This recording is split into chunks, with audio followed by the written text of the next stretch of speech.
How do you feel when someone walks into your office or into the space that you're working and starts talking down to you and treating you as if you are less than? Immediately you retreat, or you get defensive, or you get a bit resentful.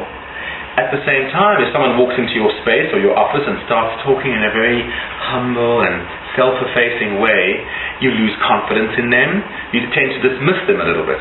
So in either scenario, in the first one, someone is trying to position themselves as bigger than, and in the second scenario, as less than. Either way, that doesn't work for good communication. So let's talk about how. It's all good and well saying being equal to the person that you're communicating with. But how do we do that? Well, primarily, the first thing that we can do is take charge of our attitude. How I position myself, how I think of myself while I'm talking to someone. If I'm writing, imagine the person sitting in front of me and become equal to him.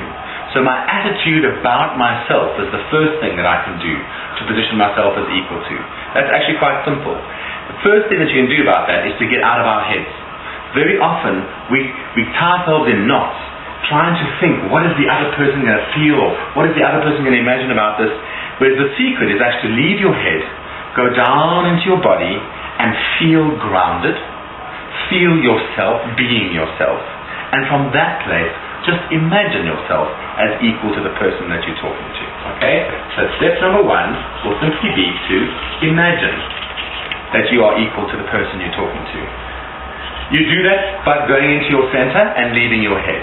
The second step, which is very important, is to use the right vocabulary.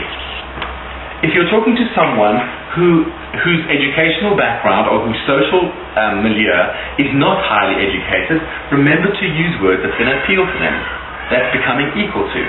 So at the same time, if you're talking to your boss or to someone who is quite erudite in that respect, then make sure that your vocabulary and the language you're using is equal to what that person would understand. And just simply these two, keeping these two in mind, is going to bring you to a place of being equal to and make you a much better communicator.